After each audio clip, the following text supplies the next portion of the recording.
If you were speaking directly to a parent that is in that really kind of scared, frozen, I don't know what to do state that's listening to this, if you could share one thing with them that is the most important from your own experience, what would it be? So I'm imagining that that parent feels like they've already failed, that they've got nothing to offer, and that it's doomed. The situation is doomed. And so my response would be that you are your best asset. You are your team's best asset. The part of you that you think sucks and doesn't know enough, that is the part your team needs. The very part that you are apologizing for and feeling guilty about, that's who your team needs. Welcome to The Reframe, from the couch to the conversation, where we dive deep into the human experience of healing and transformation, giving you the knowledge, skills, and resources to not only manage the increasing stress of the world, but center you in your sense of self so you can be the change you want to see in the world.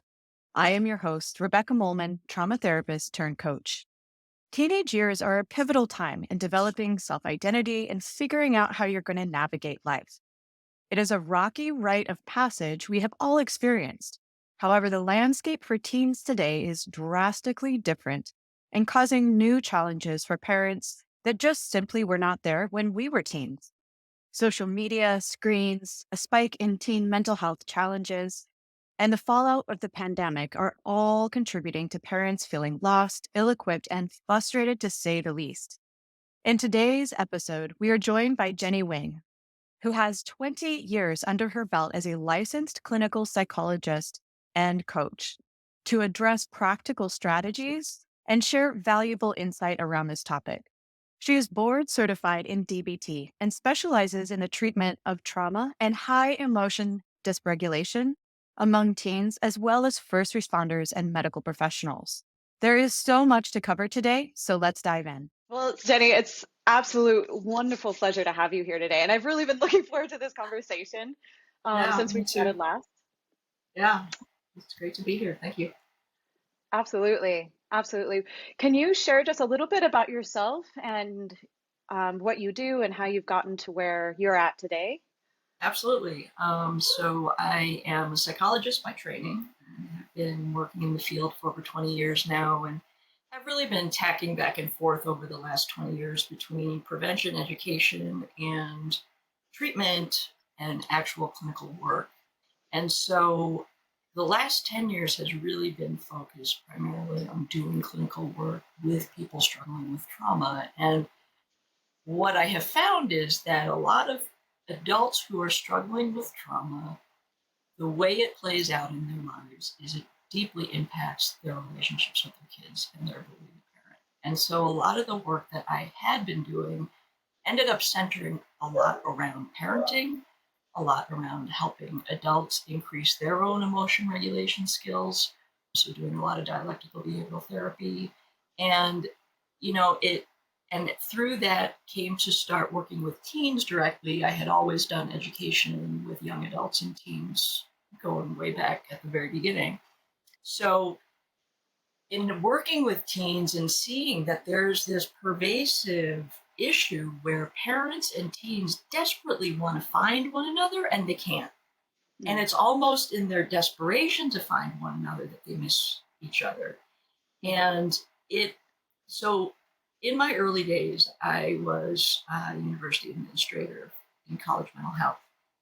And I had an experience where we unfortunately had a loss on campus of a student and a medical issue, very unexpected. And the parents had to come that weekend to pick up their son's belongings. And I had to accompany the mom to the dorm. And what I remember so clearly is the sound of her cry when she came into his room and smelled his pillow. She kind of held it together until that moment. And when I heard her cry, I thought to myself, I don't ever want to hear another mom cry like that. So it really became a mission for me 20 years ago to focus on addressing the prevention of loss, you know, where possible, especially when it comes to parents and their relationship with their kids. So that has always been etched in my mind and very much shapes, how I do my work. My parents raised me very much to be kind of focused on contributing to the greater good and that kind of thing. Hmm. So it all kind of fits together into this moment of reaching out and trying to reach parents before it gets so bad that they come to the therapy office. Hmm. Well, when you're looking at the relationships between parents and teenagers, what are you seeing that is the thing that is walking in the door the most, that people are having the most hard time or struggle with? The thing that parents struggle with is I think they really underestimate the amount of pressure our teens are under, because parents very much have this idea of thinking back to our own adolescence. Uh-huh. And so then we think, well, geez, what was the big deal back then? Like, I remember back then I was stressed out in that moment, but compared to my adulthood now, that was nothing. So when parents are encountering now teens who are having problems getting to school, teens who are unwilling to get homework assignments done, who are getting the homework assignment done and doing everything but submitting it, like these battles over things that parents never thought they would ever find themselves arguing with their teens about, because when they were teens, they never thought they would ever argue with their parents about it. I mean, when you were a teen and when I was a teen, it wasn't even in the realm of possibility to not go to school. What are you talking about? That's like unheard of. And this issue of school refusal tends to be the first piece that really gets parents' attention and frustration, and that's what brings them through the door. So, what's different then? What's changed to where that is a dynamic that the teens are struggling with now, where it wasn't really, like you're saying, it wasn't an option. It didn't even cross my mind that that was going to be an option to not go to school or not do the homework. Yeah, I'm not sure exactly, when all it started, but it became real noticeable to me with the pandemic and Hmm. life after the pandemic. As soon as education remotely became an option, this opened up a possibility for teens who struggle with social anxiety to seek shelter in the comfort of that distance. But it's a double-edged sword, because as much as kids with social anxiety try to avoid those interactions, they still very much need them. So that isolation still causes significant mental health issues. And so just looking at the data from 2020, 2021, the rates of teens reporting seriously contemplating suicide was something like one out of five. Hmm. That's just unbelievable to me, to think that we've got 15 to 17-year-olds, 13 to 19-year-olds out there who really think that death is a better option. And most certainly a epidemic of that in itself. And I'm glad that you brought that up because I think it's something that is important to talk about and to recognize that there is the anxiety, the depression, the suicide ideation, the suicide attempts have skyrocketed, skyrocketed. Like just personally, I know too many teens that that was a realistic option for them. Whether they followed through with it or not, it's still the to be in a state to that their little bodies are trying to digest all of that. Yeah, yeah. I mean, it was hard even seeing with my own daughter her struggles over the pandemic. And as a family, we struggled deeply with it. And this was knowing everything that I know as a Hmm. psychologist. And thankfully, we got through that crisis time. And so the more recent inspiration for me in the last 3 years has really been remembering how lost I felt, even knowing everything that I know in trying to help my daughter. And getting through the crisis and really making a promise that I would try to help other parents have available to them the same kind of information I had, and to help other parents not feel as alone, because I think that was the hardest part, was the isolation and just the utter, like, where do you even begin to talk about the fact that your teen is struggling? I have two questions. Where's the disconnect? And then if you could be for a minute the teenager and translate talking to a parent, what would the teenager desperately be wanting to try to say that they're not finding the words for? They would say something like, when I don't get stuff done, it's not about you. When I don't want to go to school, it's not because I'm trying to make you mad. When I have a hard time getting out of bed, it's because I feel really depressed. And it's not because I'm lazy. And I actually feel like I should be able to get out of bed. Everyone else gets out of bed. What's my problem? Right? So you are mad at me. Well, I'm just 20 times more mad at myself than you could ever be. And so actually, I hate myself. And, I'm not quite sure where I fit in. I mean, so these are all the kinds of things that they would definitely be saying.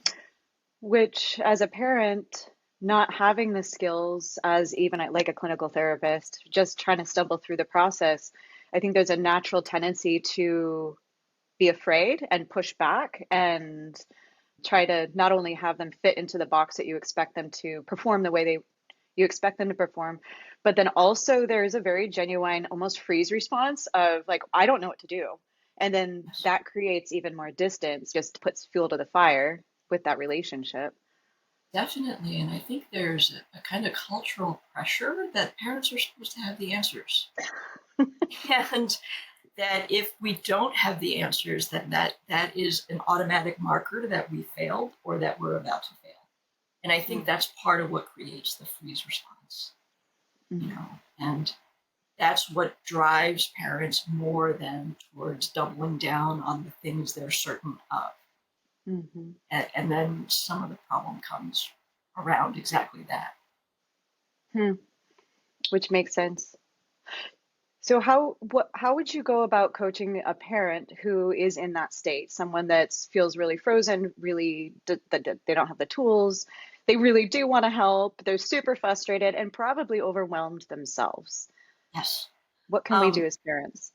there's a great skill they use in dialectical behavioral therapy called cope ahead, where it is a rehearsal skill, basically, where you visualize your team coming to you with the worst news, Mm, triggering you in whatever way that they tend to trigger you.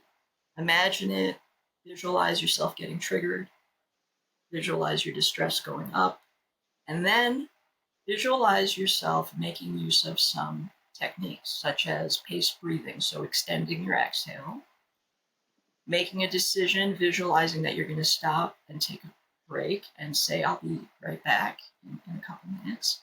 Whatever that is, but to visualize that all the way through your distress coming back down, and then following that visualization to do some continued paced breathing for about 5 minutes, and to rehearse that every night as you're falling mm, asleep. I actually did this with one of my current clients, and she reported back recently. She's like, "Oh my gosh, it was so much easier because it was like already there." And the research is really robust that that kind of visualization and imaginal rehearsal does a lot to enhance performance across the board. mhm. And so whether it's sports or academics, and so it is in parenting too. So that's what I encourage people to do, is to really just immerse yourself in the feeling of that dread, and terror, and working through it. Would you encourage the parent and the teen to maybe rehearse together before something happens? I encourage the parent to do as much as they can on their own, Mm, because teens got a lot going on. as it is, and navigating the relationship just armed with the new knowledge that you have as a parent is enough to Mm-hmm. shift the dynamic. You don't need to get that formal in it necessarily. Now, if the teen is struggling and they have a situation where they're imagining freezing before a test, now a parent can always go through this Mm-hmm. skill with the parent or with the teen and say, you know what I do when I get really nervous about something, and then practice it together.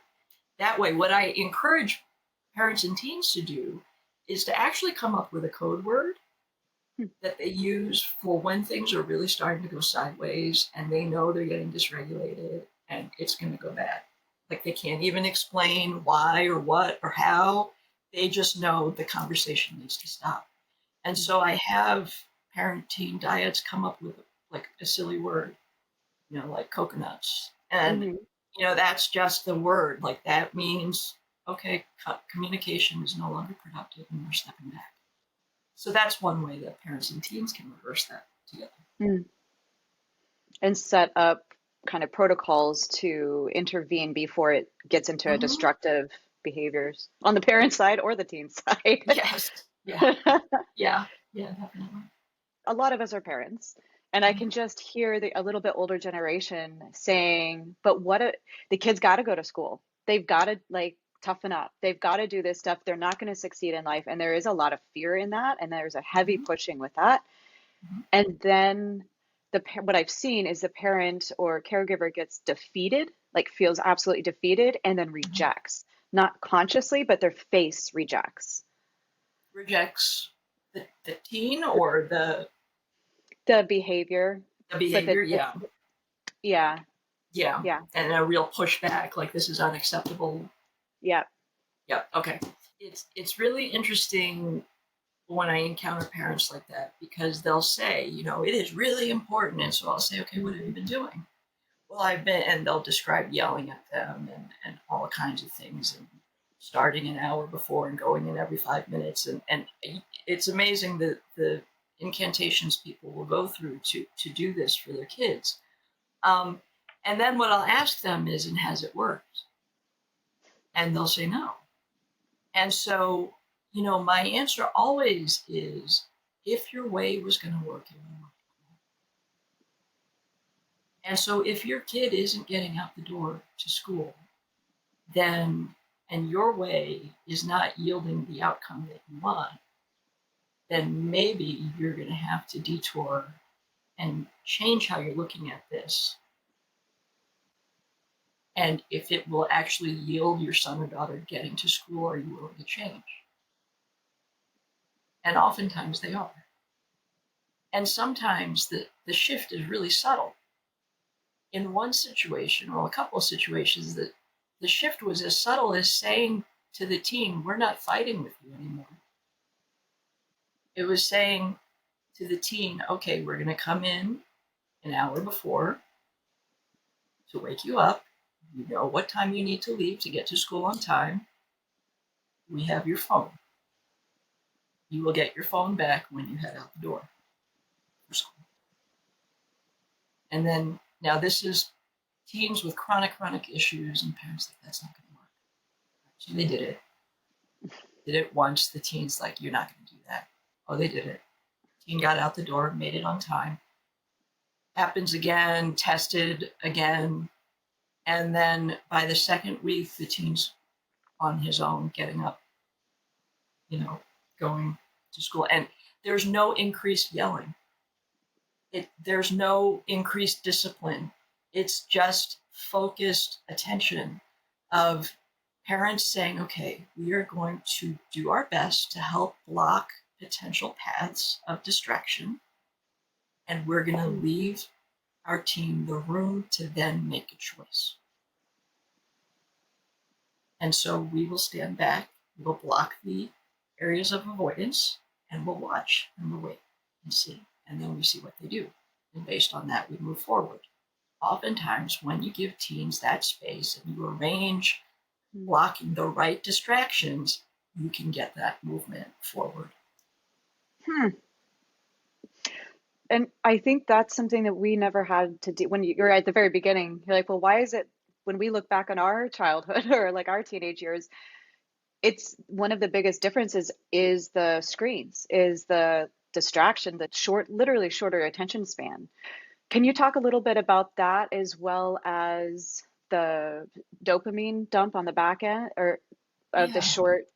I don't know. I know I'm not saying this like smoothly, but No, it's what happens to dopamine with yeah, the impact of the stimulus. mhm, Well, a couple of things. I mean, think about your own experience as a parent and how radically different would it be for you if you knew that cable and internet and everything shut off at 1:30 because late night TV ended and it was just white noise and the American anthem, the national anthem comes on and the American flag goes up and that's it, you know. Because back in when I was a kid, that was it. And culturally, nothing happened overnight unless you were really specifically getting into trouble or working a night shift or whatever. But there was nothing to do per se. And parents didn't have to work to set that boundary. mm, That is a boundary that parents have to fight hard for now, that to unplug. There's no unplugging now. There's no cultural support for unplugging. I mm. mean, how different would your life be if you knew that at 11:30, you know, late TV came on and after that, that was it. Wouldn't matter if your kid wanted to stay up all night. There was nothing to do, Yes. right? It takes the fight away. But now it becomes something where parents become the gatekeeper.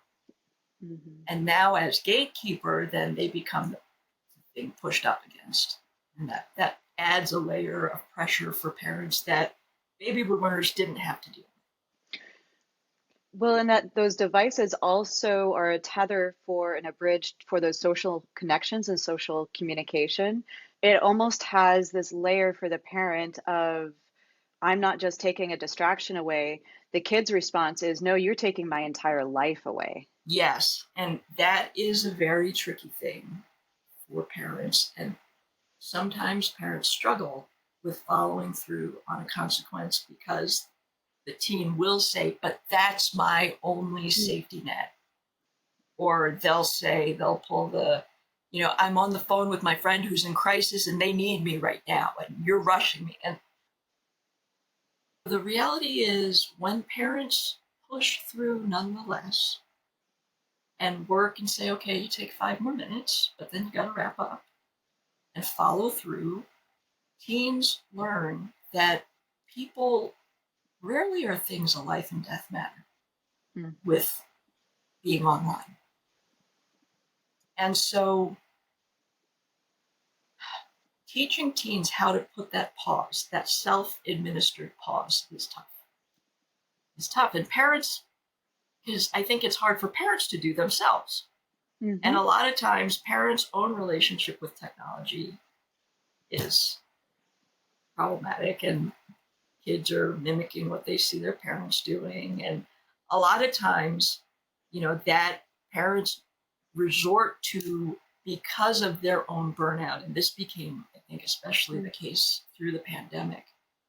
Parents relied on technology to help contain their kids and entertain them as a way to just get a chance to catch their own breath. And through the pandemic, tech became just such much more woven into everyday life. So we're not in the time anymore where we can just say, okay, you can't have social media until you're 15.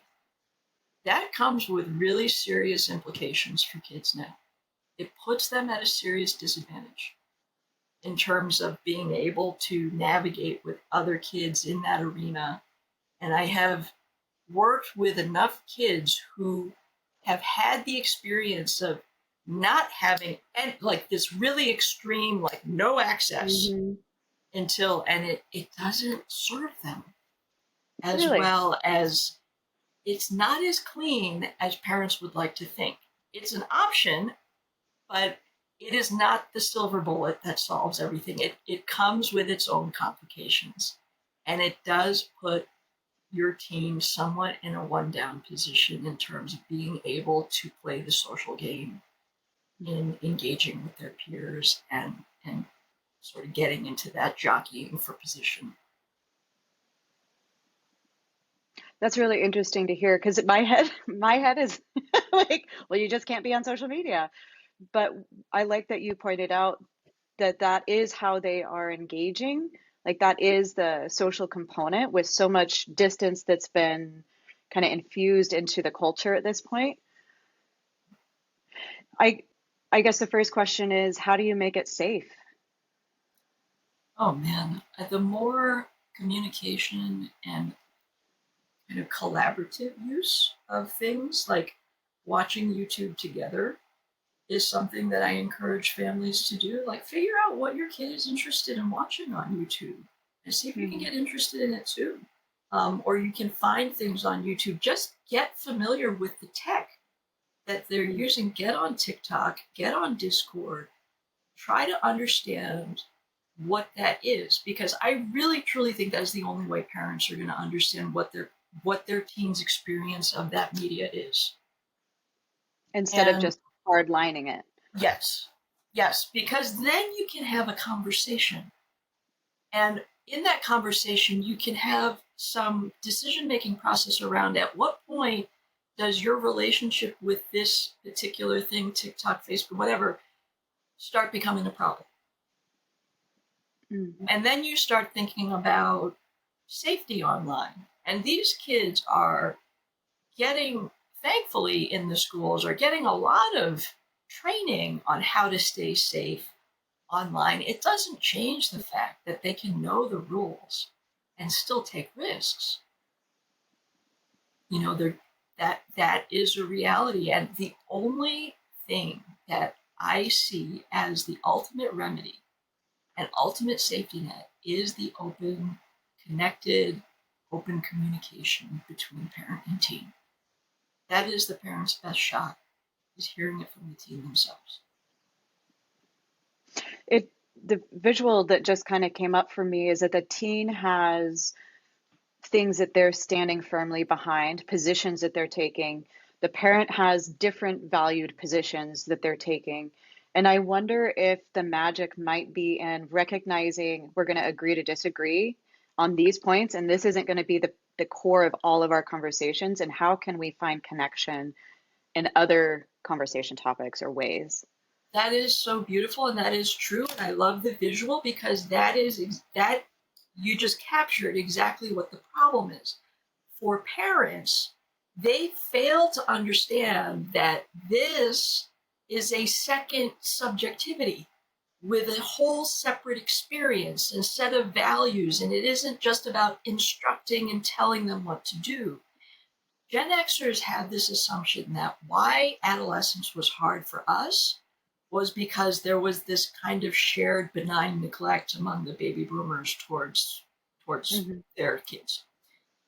That wasn't the only thing. And so, so Gen Xers, as a result, we were like, okay, we're just going to put all our attention on the kids. So then we assume, oh, our kids aren't going to have any problems, right? They're going to go into their teen years. And unlike us, they have parents who want to guide them. So we'll guide them and then they'll have a much easier time. But the problem is adolescence is exactly that time that this second subjectivity is getting built. Mm. And now you've got two people. And when you realize that you have two people, that's the thing that parents have the hardest time with, is acknowledging that separate entity of the other person that their child is becoming. Yes, absolutely. Kind of mind blown for a minute because it's because they're physically still there in the house. It's Yeah. not like they went off to college, but this process starts in teenage years. So you're walking around in the same household with someone who the whole reason for that adolescent time frame is to solidify a more substantial identity, which requires Yes. separation from an almost dichotomized separation from the parent. Yeah, because the thing about identity, the first way that we tend to know who we are is by knowing who we're not. Mm. I'm not this, I don't like this, I don't like that person, I didn't want to marry that person. All of those kinds of things have a role in saying who we are. Oh, I'm like mom and dad, or I'm not like them this way, or I am like them this way. As a family, this is what we believe in. All of those things that we train and teach our kids from like 0 to 10, Hmm. 10 plus, they go and test out for themselves and see how right we were. They're like, okay, you said I'm lovable. We're going to go out and see how lovable we are. And then they're hanging out with their friends and they're like, wait a minute, this group just excluded me and that group is talking about me. And this group, what are you talking about? I'm lovable. And then they realize that there are all different ways that people can see one another. And that is totally arbitrary sometimes and can be completely disconnected from what you do or what you actually care about. What a horrifying moment for teens when they realize that, you know? And in the meantime, mom and dad are at home or parents are at home saying, oh, we love you. And that's all you need is our love. And that's, you'll be great. Ooh, no. It's important. It's critical. Hmm. And it becomes especially critical given what teens are trying to do. But it certainly doesn't take away that adolescence is a rite of passage.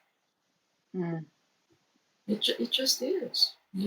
Becoming an adult, becoming a human being who says, I believe this, I stand for this, I consume this, I produce this waste, this is what I do. That's a big deal. And what it takes to get to that spot takes a lot of iterations of pushing up against people and saying, God, I tried it this way and that didn't work out so well. And through so many, like thousands of interactions like that, so many of them outside of awareness, even, that learning is happening. And in that process, that second, whole person emerges. Mm. Is there a way that we can make it easier for them?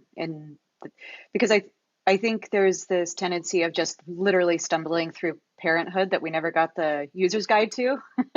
Is there a way that we can make that process a little bit more graceful for them, also for us?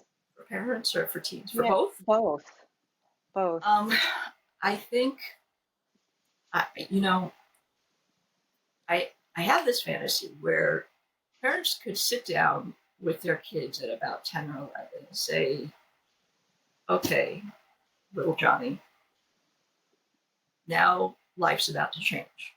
We're heading into an interesting period and your world's getting bigger. You're growing up. You're figuring out what it means to start doing this whole grown up and figuring out what you want and what you want to be. And we're going to figure it out together. And guess what? There aren't any clear answers. There are some clear answers, but there's no one who will tell you exactly what to do that will guarantee you happiness and things feeling good. That is a process. Everything's a process.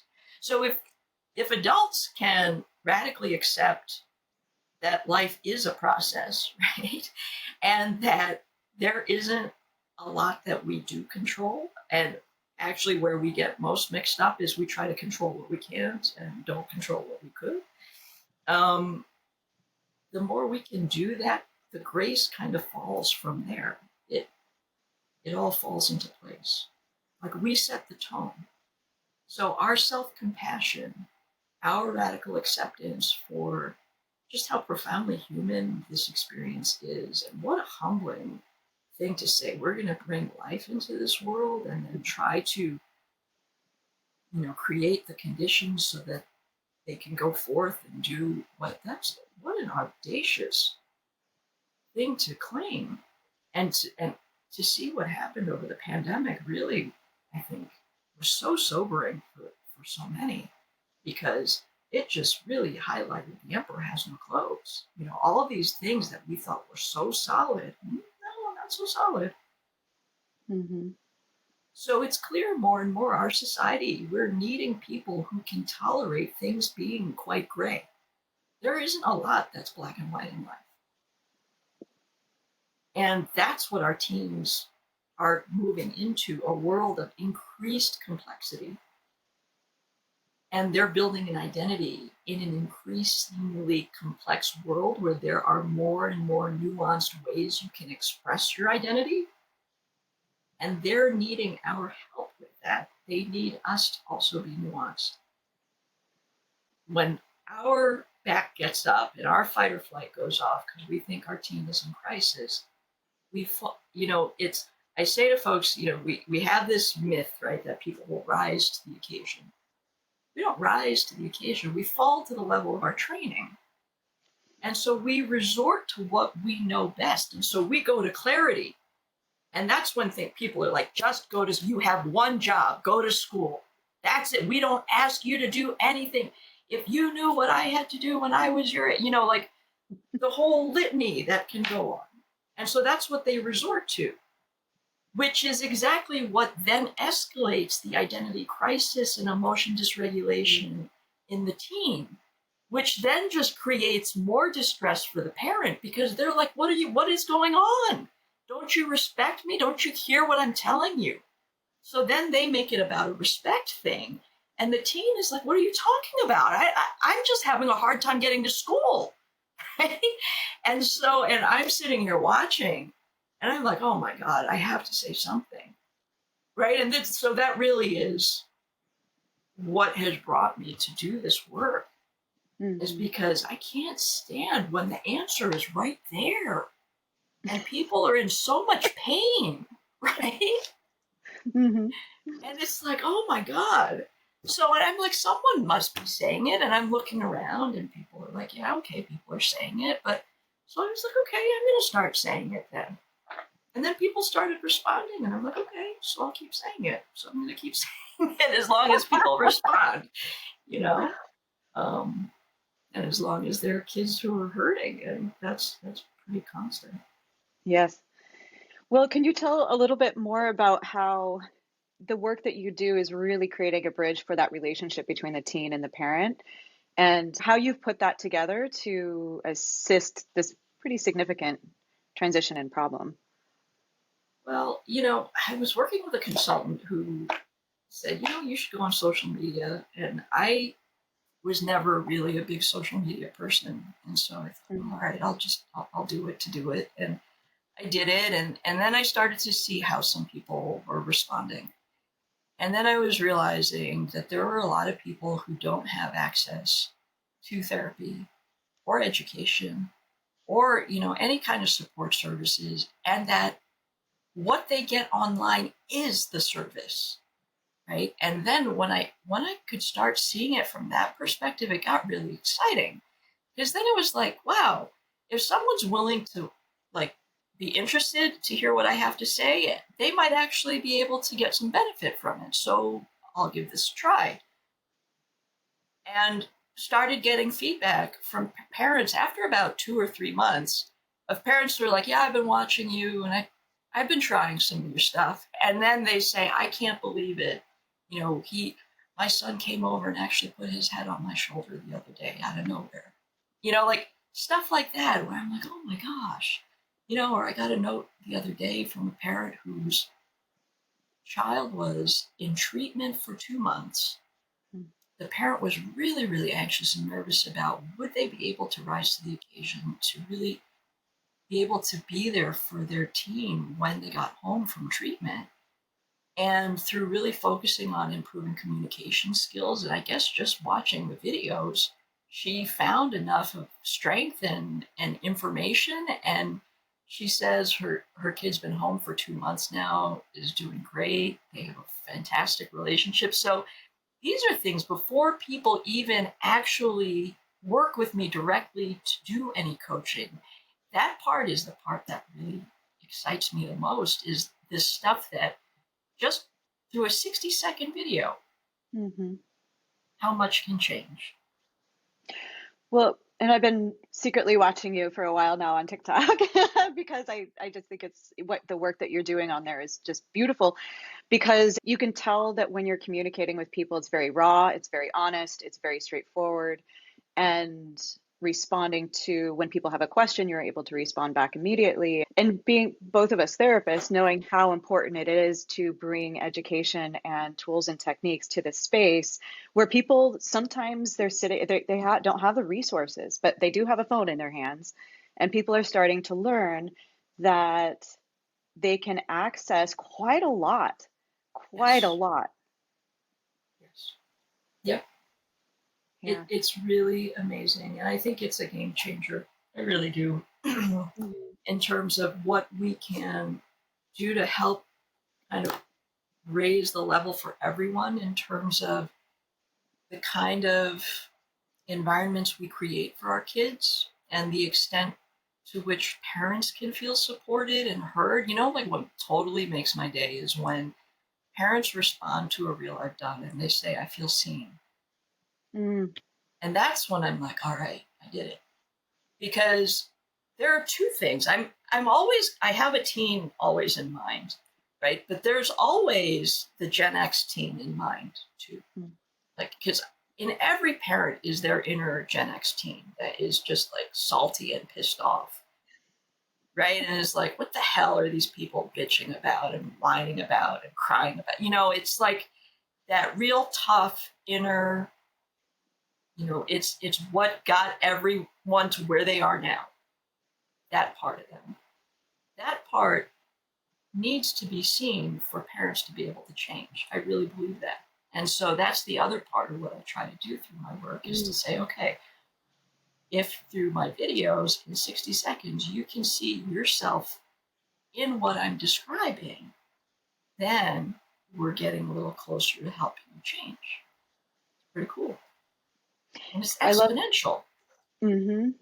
The image I had, and this analogy was I heard recently with by Kathy Heller, I think is her name, but it was the idea of sitting at a table and inviting all of the parts of yourself that are the obtrusive, right? The salty, and also inviting your teen to invite those, in this analogy, to like continue it, to invite all of those pieces that they feel like are getting rejected and shunned. And each person, the parent and the teen, sitting together in the same space and realize, I see the wounded in you. I'm going to accept the fact that that is a part of you. Mm-hmm. And then the teen have the opportunity to realize that their parent isn't a god. Yes. They're just human. Like there's a human piece to that. Yes. Yes. It's interesting because I don't think that kids ever really fully appreciate how human their parents are. I mean, I'm thinking about my own experience with my dad, who's 81. And, so my parents immigrated to the States from Korea separately, and then they met in Chicago and got married, and the rest is history. But my father, I feel, taught me so much about what it takes to succeed as someone, as a person of color. And I had a conversation with my dad recently, and I said, and I thought this was going to be this poignant, heartfelt moment. I was like, Dad, thank you so much. And it's, like you can hear the music in the background, right? And it just means so much. You guided me so much. And he looked at me and says, I don't know what you're talking about. And he says, I was just trying to survive. And that blew my mind. I was like,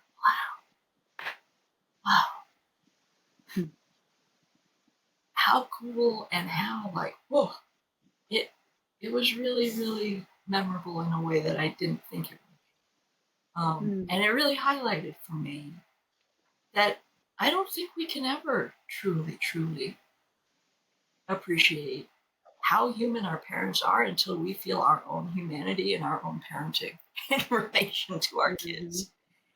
And so then when my own daughter went through her crisis, I could understand what my father meant when he said, I was just trying to survive. Mm. Mm-hmm.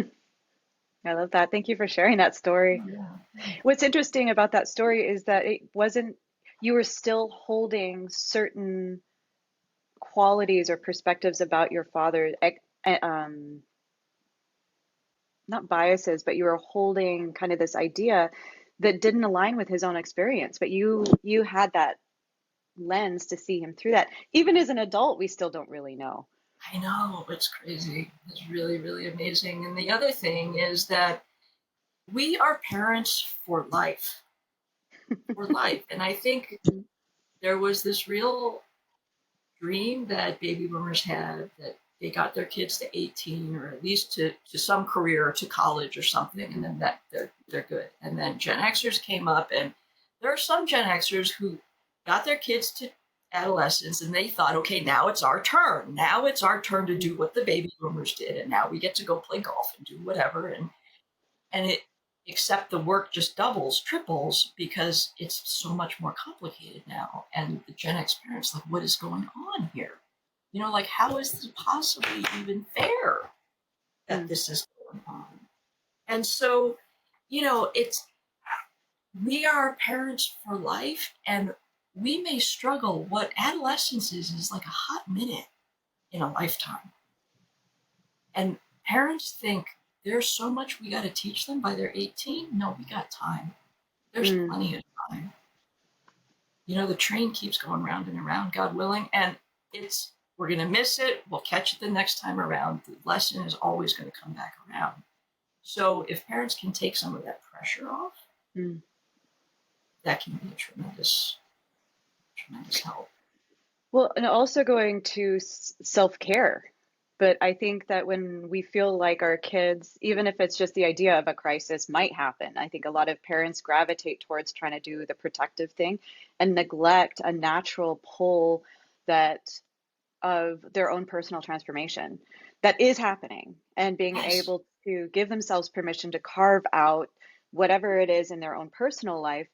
Because what happens is it becomes a pendulum effect. If you neglect yourself for so long, Yes. then that's when we see the like midlife crisis of like, screw my family, I'm out, now Yeah. it's about Yep. Yep. me. Yep. But Yep. how do we carve out and also set an amazing example for our kids when we're doing that and put self-care in motion? It is such a building a plane while flying it kind of endeavor. Yeah. Yeah. Um, yeah. Well, Jenny, it's been an absolute pleasure chatting with you and talking with you. I want you to be able to tell about the Project 2.0 that you've got. Yes. Yeah. Parenting 2.0. It's a workshop that, Mm. so this was designed for folks who may not be able to have the resources to access like intensive coaching, but really need the knowledge piece. And Mm-hmm. and I include 4 really concrete skills because I want parents to be set up to make radical change in what they do from the moment they get the information. Mm. And so it's a 90-minute workshop. We take some time to look at conceptions of what parents imagine they would be as parents, Mm-hmm. who they believe they are, who they think their kids think they are. So playing with those ideas, who they swore they would never be as a parent.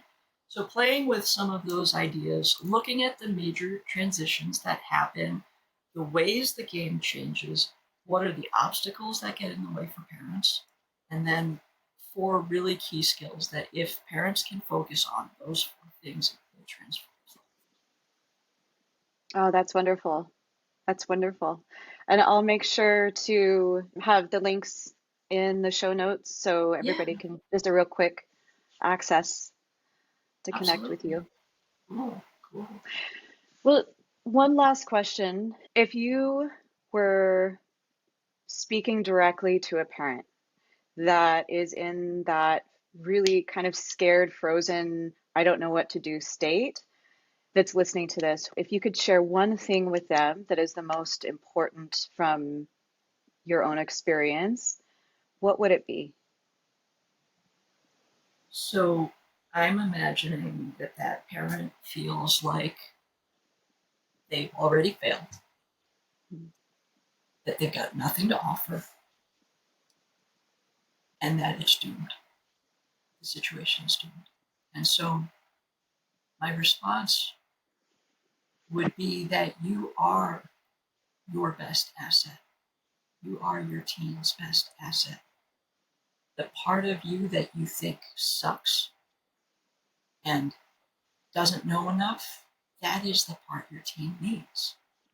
The very part that you are apologizing for and feeling guilty about, that's who your team needs. Mm, I love that. Mm-hmm. Well, Jenny, thank you so much. Thank you. Thank you. This has been really great. If you are finding value in these videos or podcasts, it really helps us if you like, share, comment, or even leave a review. This helps the algorithm put episodes like this and many others in front of the people that could really benefit from it. You are all amazing. And if there is a topic you would like to see covered, don't hesitate to reach out in my DMs. Until next time, be the change you want to see in the world.